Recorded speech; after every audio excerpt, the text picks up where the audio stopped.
इस वीडियो में जानने वाले हैं कोशिका की संरचना के बारे में और इसके बाद जो है कोशिका द्रव्य क्या है, कोशिका झिल्ली और कोशिका भित्ति के बारे में जो है जानने वाले हैं। तो कोशिका का संरचना जो है, कोशिका की संरचना से जुड़े क्वेश्चन है कि कोशिका को मुख्य रूप से दो हिस्सों में बांटा जा सकता है। एक को कहते हैं कोशिका झिल्ली, जो कि पौधों में कोशिका झिल्ली के अतिरिक्त कोशिका भित्ति भी होती है, और दूसरा को कहते हैं जीव द्रव। यानी कोशिका जो होता है इसको मुख्य रूप से दो हिस्सों में बांटा जा सकता है, एक को कोशिका झिल्ली और दूसरा को जीव द्रव्य कहा जाता है। जीव द्रव्य जो होता है इसको पुनः जो है जीव द्रव्य को भी दो हिस्सों में विभक्त किया गया है, यानी जीव द्रव्य को दो भागों में जो है बांटा गया है जीव द्रव्य को। एक को कहा जाता है कोशिका द्रव्य और दूसरा को कहा जाता है केंद्रक। तो कोशिका द्रव्य और केंद्रक ये दोनों जो है ये जीव द्रव्य का ही भाग होता है। और कोशिका द्रव्य में जो है बहुत सारी रचनाएं पाई जाती हैं, जो कि दो प्रकार के होते हैं। कोशिका द्रव्य में ढेर सारी रचनाएं पाई जाती हैं और इसके जो है दो प्रकार के होते हैं, जिनमें कि पहला कहा जाता है जीव द्रव्यीय रचनाएं। और जीव द्रव्यीय रचनाएं जो होती हैं इसके अंतर्गत जीवित रचनाएं आते हैं, यानी जो है जो जीवित होते हैं वो रचनाएं आती हैं, और इसमें जो है बढ़ने तथा विभाजन करने की क्षमता होती है जीव द्रव्यीय रचनाएं में। जैसे एग्जाम्पल के लिए कहा सेंट्रोसोम हो गया, राइबोसोम, लवक, लाइसोसोम, अंतःद्रव्य जालिका, माइटोकॉन्ड्रिया, गोल्गी का, ये सारे जो है ये जीव द्रव्यीय रचनाएं होती हैं। इसके बाद आता है दूसरा मेटाप्लास्ट। मेटाप्लास्ट जो होता है ये निर्जीव रचनाएं होती हैं इनमें, और इनमें न तो बढ़ने की क्षमता होती है और न ही विभाजन करने की क्षमता होती है, इसीलिए इसको मेटाप्लास्ट कहते हैं। मेटाप्लास्ट के अंतर्गत जो होता है रसधानी पाया जाता है, वसा कण, प्रोटीन, ग्लाइकोजन, पीत इत्यादि, ये सारे के सारे जो है ये मेटाप्लास्ट के अंतर्गत आते हैं। इसके बाद आ जाता है कोशिका झिल्ली। कोशिका झिल्ली जो होते हैं इसको सेल मेम्ब्रेन भी कहा जाता है अंग्रेजी में। और कोशिका झिल्ली जो होता है ये प्रत्येक कोशिका के चारों ओर बहुत ही पतली, जीवित, मुलायम तथा लचीली झिल्ली होती है, जो कि कोशिका झिल्ली कहलाता है। और कोशिका झिल्ली जो होता है ये लगभग 75 एम्पियर डिग्री मोटा होता है, यानी 75 डिग्री मोटा होता है ये कोशिका झिल्ली। और कोशिका झिल्ली कोशिका को दूसरी कोशिका तथा बाहरी वातावरण से अलग करती है। और कोशिका झिल्ली अर्धपारिगम या चयनात्मक पारिगम होती है, क्योंकि इस झिल्ली से होकर कुछ ही पदार्थ कोशिका के अंदर बाहर आ जा सकते हैं और सभी पदार्थ नहीं आ सकते हैं।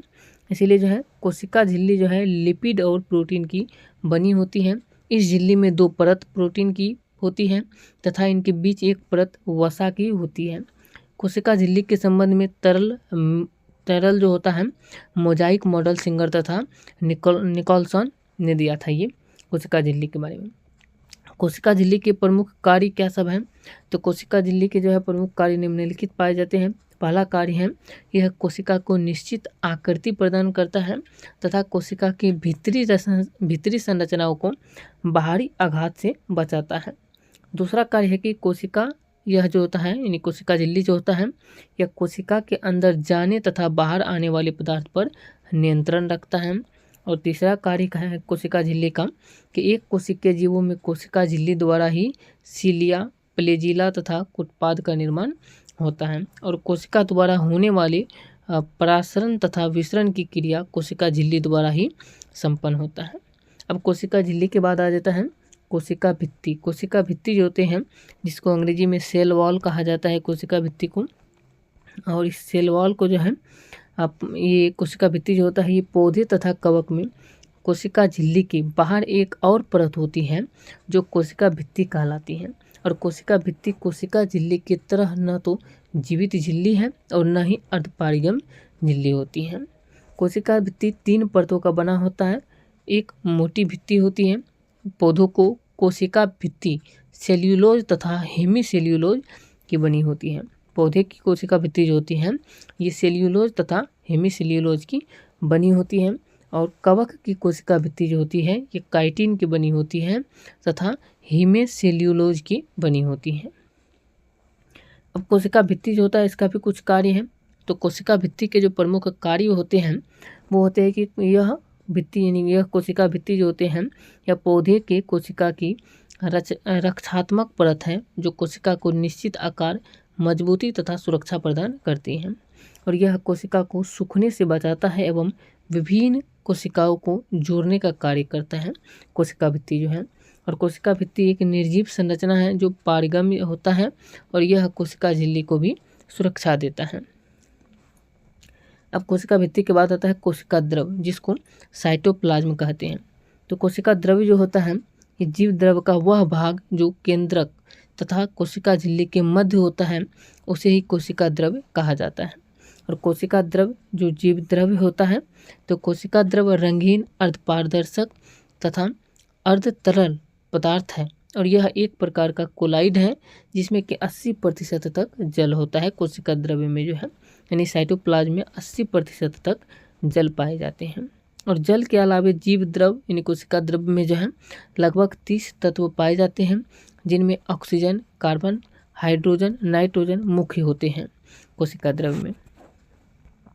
इसके बाद कोशिका द्रव में जो है कई जीवित तथा यानी कोशिका द्रव जो होता है इसमें कई जीवित तथा कार्य करने वाली रचनाएं भी मौजूद रहती हैं, जिसे कोशिका अंगक कहते हैं यानी सेल ऑर्गेनिल सेल कहते हैं। इसके बाद आता है अंतर्द्रव्य जालिका, जिसको अंतःप्रद्रवी जालिका भी कहते हैं। तो इसके बारे में कहें तो यह महीन नलिकाओं का एक जाल जैसी संरचना के रूप में कोशिका द्रव में ही पाई जाती है और यह संरचना कहीं कहीं पर कोशिका झिल्ली से मिली होती है तो कहीं कहीं पर केंद्रक झिल्ली से मिली होती है अंतःप्रद्रवी जालिका जो होती है। और जो है यह संरचना लिपोप्रोटीन यानी लिपिड और प्रोटीन की बनी होती है। कोशिका द्रव में ER 2 प्रकार के होते हैं। कोशिका द्रव में जो है ER जो है 2 प्रकार के होते हैं। एक को कहते हैं चिकनी अंतर्द्रव्य जालिका, जिसको स्मूथ ER कहते हैं, और दूसरा को खुरदरी अंतर्द्रव्य जालिका, जिसको राउज इंदर ER कहते हैं। और राउज ER की बात करें तो ये झिल्ली पर राइबोसोम के सूक्ष्म कण पाए जाते हैं, जबकि स्मूथ ER पर राइबोसोम उपस्थित नहीं होते हैं। और अपनी विशेष संरचना के कारण अंतर्द्रव्य जालिका को कोशिका द्रव्य का कंकाल तंत्र भी कहा जाता है। और इस संरचना की खोज जो है सर्वप्रथम पोर्टर, क्लाउडे तथा फूलन ने किया था, जबकि इसका प्रथम बार नामकरण जो है ये पोर्टर तथा कलमेन के द्वारा किया गया था।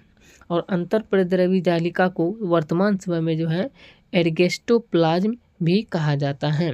और अंतर्द्रवी जालिका के प्रमुख कार्य भी हैं, जिनमें आ जाता है यह अंतःकोशिकीय परिवहन का कार्य करता है और अंतर्द्रवी जालिका के नली में जो है तरल द्रव्य भरा रहता है, जिसे यह कोशिका द्रव्य के विभिन्न हिस्सों में वितरित करते रहती है। और कोशिका द्रव्य के अंदर प्रोटीन का परिवहन मुख्यतः जो है अंतर्द्रव्य जालिका द्वारा ही किया जाता है। चिकनी अंतर्द्रव्य जालिका वसा तथा कोलेस्ट्रॉल के संश्लेषण में भाग लेती है तथा खुरदरी अंतर्द्रव्य जालिका प्रोटीन संश्लेषण में मदद करता है। और अंतर्द्रव्य जालिका उन कोशिकाओं में अधिक पाई जाती है जिनमें प्रोटीन, वसा, हार्मोन का संश्लेषण होता है, जैसे कि मनुष्य के यकृत हो गया। अग्नाशय की कोशिका में अंतर्द्रव्य जालिका की संख्या अधिक होती है। मानव यकृत में पाई जाने वाली चिकनी अंतर्द्रव्य जालिका यकृत को विष के प्रभाव को नष्ट करने में मदद करता है। ये हो गया। अब इसके आगे जो है नेक्स्ट वीडियो में हम लोग जानने वाले हैं राइबोसोम के बारे में। राइबोसोम क्या है और अलग अलग टॉपिक को भी कवर करने वाले हैं कोशिका से जुड़े। तो ये वीडियो कैसा लगा आप लोग कमेंट करके बताइए। मिलते हैं नेक्स्ट वीडियो में। जय हिंद।